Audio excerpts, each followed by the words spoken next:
مغربي بهذا النيفو حاليا. لعاب كيعرف يلعب باي طريقه لعب، تخيل كيف ما وظفوا المدرب كيلقاه معاه. لعاب كيعرف يراوغ، كيعرف يلعب يعني مثلا اندوات، كيعرف لي كونتراتاك، يعني ملك المساحات بامتياز. وهذا الشيء اكدوا اليوم، يعني السرعه ديالو راه تبارك الله شي حاجه اللي صعيبه على اي لاعب. سفيان الرحيمي اليوم كيتوج بثلاثه ديال الجوائز مع بعضياتها.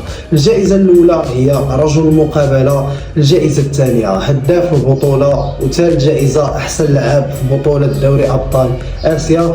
ثلاثه الجوائز اللي صراحه يستاهل اكثر منهم، رغم انه يعني صعيب تلقى لاعب يتوج بثلاثه الجوائز يعني في ليله واحده، الا ان سفيان دارها. هداف دوري ابطال اسيا واحسن لاعب فيه يعني عن جداره واستحقاق. لاعب تبارك الله مغربي يعني وصل به النيفو يعني من الدوري المغربي. شو دابا تبارك الله، هادشي اش كنقول، يعني اللاعب اللي كيتريني وكيجتهد